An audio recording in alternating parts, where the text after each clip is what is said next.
Hello, artists and readers. Welcome back.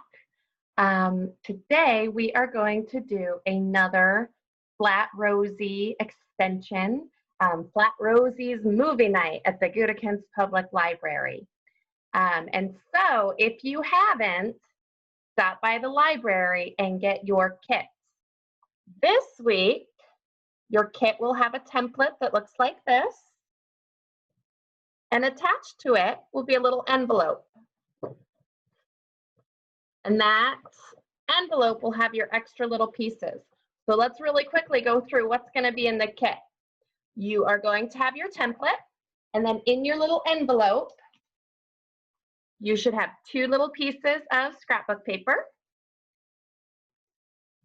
a folded piece of yellow tissue paper, a laminated piece of white tissue paper, and this little label that you can see as a sticker. And you should have this shiny little disc. So these pieces of scrapbook paper are going to turn into a couple throw pillows to put into the bathtub. If you go to the Goodikins Public Library, you know one of the cool features is that upstairs they have a reading tub. You can get in the tub and get all cozy with your book. The tissue paper is going to turn into some popcorn for Rosie so she has a movie treat.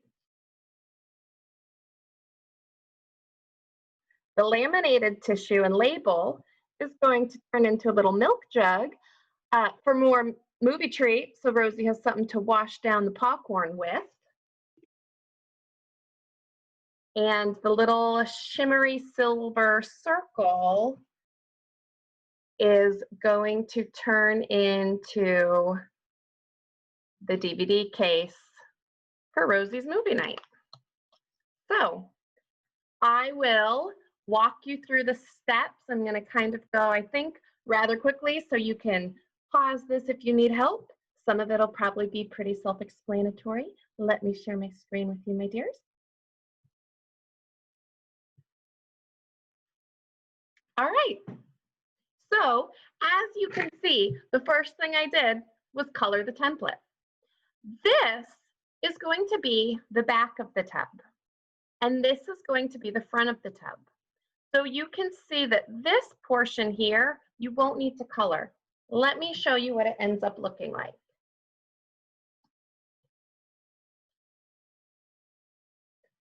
So you can see I colored the front portion. I didn't need to color all of the inside. The feet stick out, and it's going to get stuck together with the tabs. And then our dear little Rosie can get all cozy in her reading tub.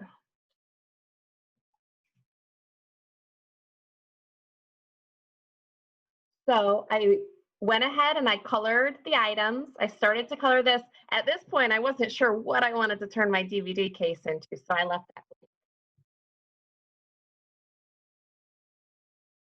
That's just a close-up. I knew I was going to be folding these tabs and cutting this out, so I wasn't too worried this section getting out of the lines. Bubble cut, my dears. These pieces are intricate, so I went around and I did a tight bubble. For those of you who aren't in the art room with me, a tight bubble cut just means I get kind of close to the line, get all that extra stuff that gets in my way out so that then I can go back and cut right along the black line.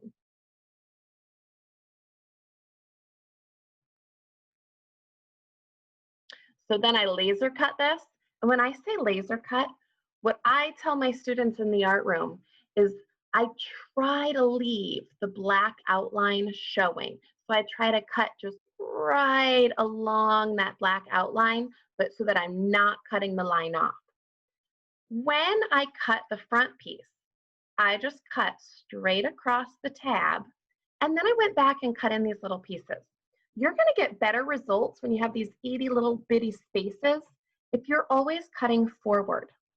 So instead of cutting in and then turning my scissors and cutting out, that's going to create oftentimes a rip in those little tiny corners. Do you ever have that problem?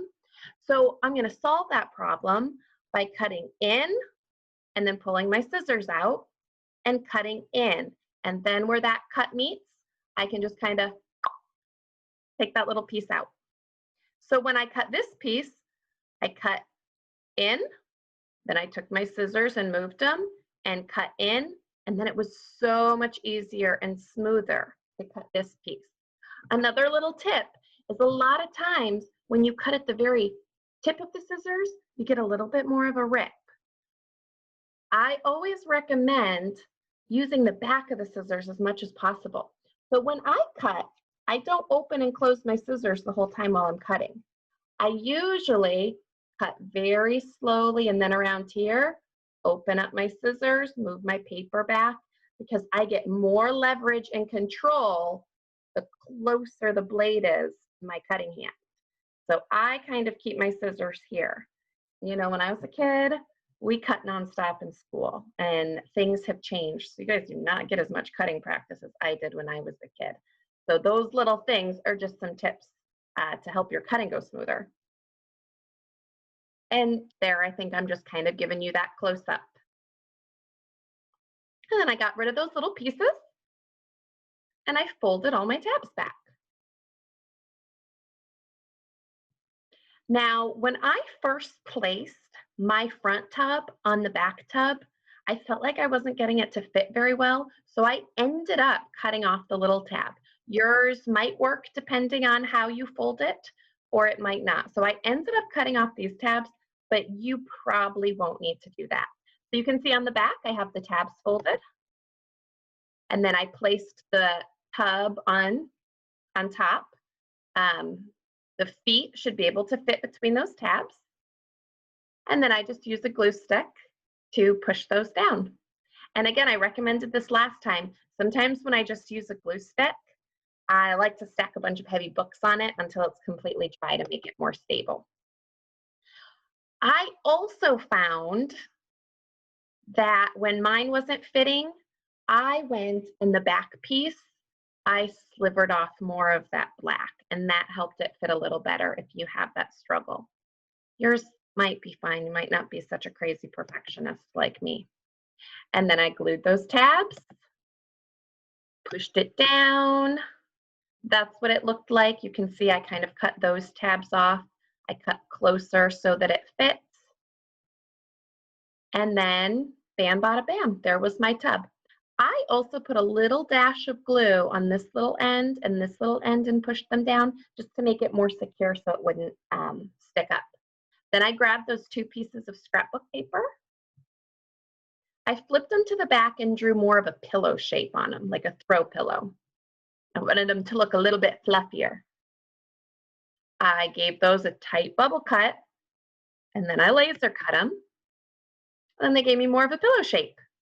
And then I grabbed some Sharpies and markers, and I just added a little detail to make it look a little bit more like a throw pillow. You don't need to do that. I chose scrapbook paper so that it would kind of have that fabric pattern. And then I used some colored pencil to give it a little bit of a value, just to give it a little bit more fluff and depth.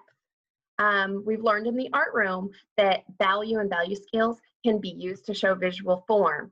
So by hitting the edges with some dark and swooping lighter and giving that visual that there's shadow and there's light hitting here, which helps make that pillow look a little bit fluffier. And then I put those in the tub so that Rosie can have a really cozy movie night. Oh, yep. She's looking like it's gonna be a good place to relax. Oh. So now the popcorn. I love a good pun. Same thing. I gave it a tight bubble cut, and then I cut really close along the lines, and I just cut from corner to corner. Then when I wanted to cut out those tabs, you can see I'm not using the very tip of my scissors. I'm using close to the handle, and I'm cutting forward, and then I take my scissor out, and I cut forward again and cut that out. Here I went up and I went up, and I might have even gone across and pulled that piece out, and then I had so much more room to make a nice cut without ripping my little corners.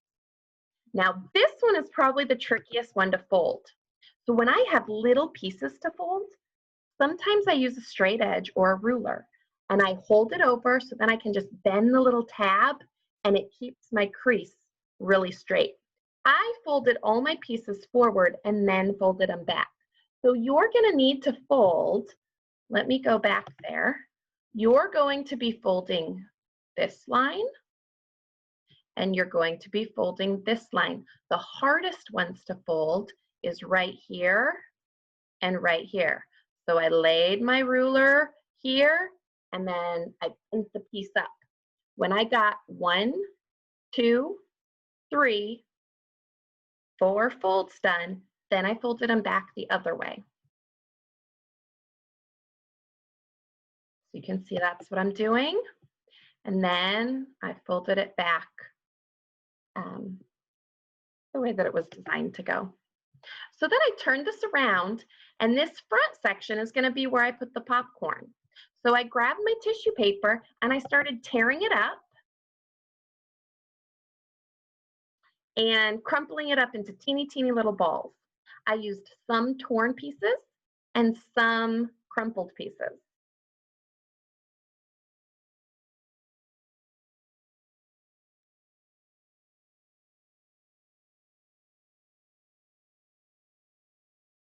So I used my glue stick,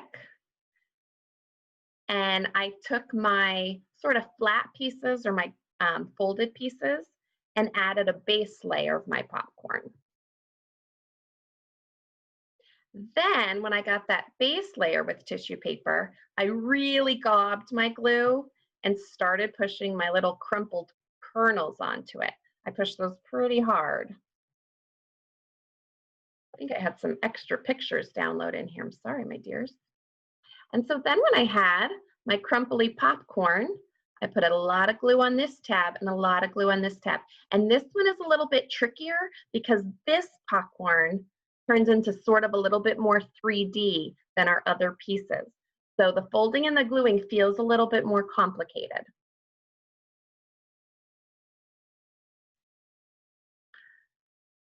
But the bottom tab and the side tab,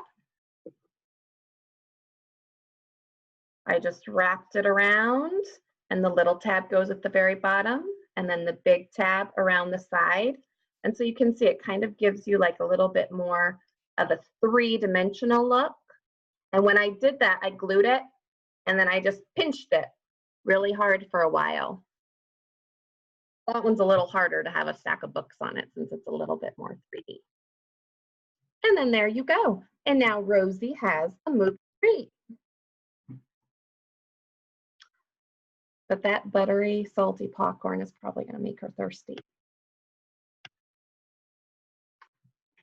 So the milk.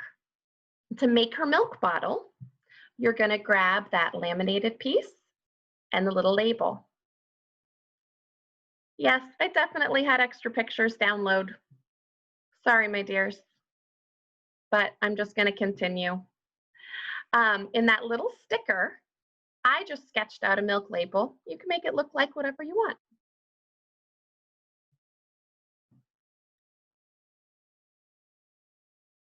Then I grabbed just a piece of scratch paper and I sketched out a rectangle shape.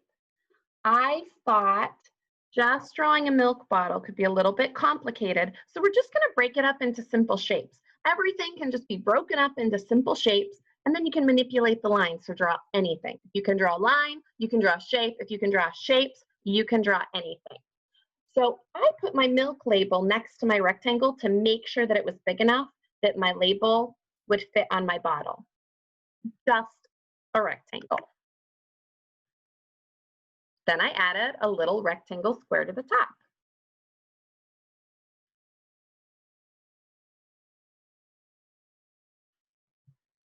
Then using a darker marker, I gave it a little bit of just an oval shape over it.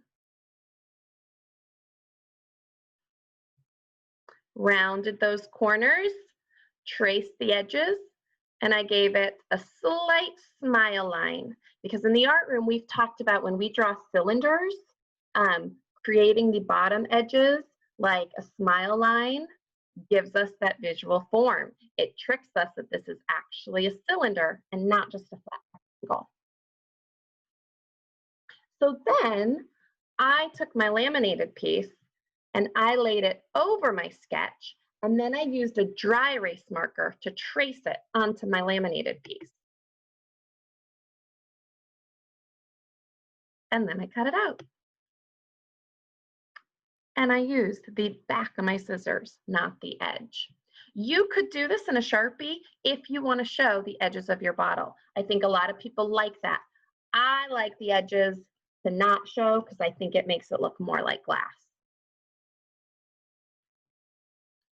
So then when I had my piece cut out, I wiped off that expo. Then I grabbed a Sharpie to add my little details. The ones that I wanted to look like were behind, I actually drew those on the back, so it gave it a little bit more depth. And all I did was give it some slight outline and a little reflection line to create that look.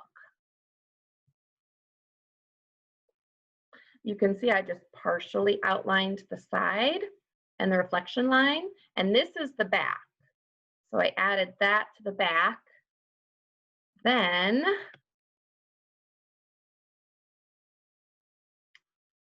I cut out my label, peeled the sticker, and added my label to the milk. And now Rosie has something delicious to wash down her popcorn with while she watches her movie. Speaking of movie time. So I started by bubble cutting my case, and then I flipped it around and colored it black because a lot of DVD cases tend to have a black inside. I went ahead and colored this little tab black and my little label a pinkish orange. And then I decided what I wanted my movie to be. You can totally make up your own movie. You can think about your favorite movie. One of my favorite movies is Little Women. I have not seen the new one, but I have sisters, and we used to watch that movie together around Christmas every year. And it was made after a wonderful, wonderful book. And so I added a little cat pun, turned it into Litter Women, illustrated it,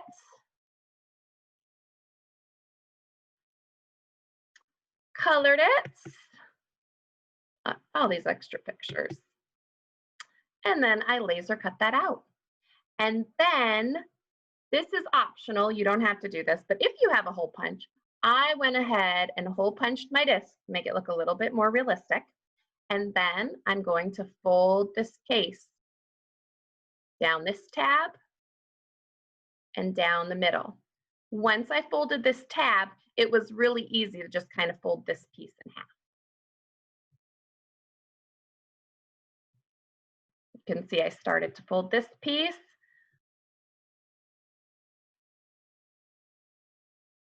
So when I flipped it, that's what it looked like. I think I added a little bit more shading. And then just for the added detail, I went ahead and decorated the back side of my DVD with the movie. Then I added a bunch of glue to the bottom half of that tab. Pushed it down, held it for a while, and then the DVD slips in and out of that little pocket. And now Rosie is finally ready. She has her cozy spot, she has her movie treats, and she has her movie.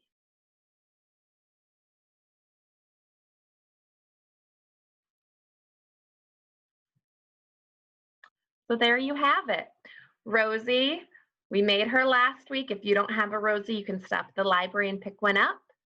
And we made her a tub and throw pillows and some movie treats. and a movie. And that can just be your starting point if you want.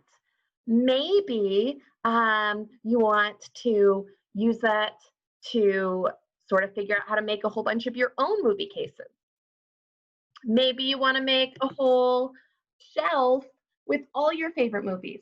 Maybe you want to take some printer paper and draw some scenes from the movies and then roll it up so that she can have a projector screen that pulls down to watch the movies. Maybe you want to figure out how to make a TV and then you can slide different cards in so the movies can keep changing. Maybe you want to add other treats. I know when I was a kid, I was always an M&M or Reese's Pieces girl at the theater, and my son Blake, he's a Mike and Ike or Sour Patch Kid. Maybe there's other accessories, or maybe there's other things that Rosie wants to do to treat herself during a movie night, and you want to make those. We won't always be making flat rose extensions. Next week, we will be making some 3D art that ties in with the library reading theme of fairy tales. But there it is, my dear. Flat Rosie's movie night at the Goodekins Public Library. And here's your big idea. Our sweet little paper doll Rosie doesn't have eyelids, but we do. So there's so much beautiful wonderfulness in this world, but I think sometimes our eyelids are there so that we can be very discerning and picky about what we let into our eyes. So whether it's the movies we choose, or the TV we choose, or the media we choose, or the social media we choose, just like too many movie traits might not always be healthy for us, the same thing with what we let ourselves watch. So when you're watching things, try to find balance, try to find things that are healthy for you. Just because you can watch something, or just because you can watch too much of something, doesn't always mean that you should. And you, dears, just make this world such a more beautiful place. And so I want you to protect your eyes and protect your brains, because just like what we eat kind of becomes a part of us and can make us healthier, same thing with what we see and what we watch. But snuggling into a pillow-filled bathtub and watching a really good movie can be a really happy, healthy thing too. All right, my dear, dear artists and readers, I love you guys so much. I am so thankful that this world has you to make it a more beautiful place. Thank you so much for making a Flat Rosie movie night accessory scene with me. Remember, if you take Flat Rosie somewhere, or Flat Rosie's up to something fun, or maybe you make her extra accessories, try to have mom or dad send a picture to Miss Mara so that we can see all the adventures Flat Rosie is having this summer. All right, my dears, thank you so much. I love you, I miss you, and I can't wait to create with you next week. Goodbye, my dears.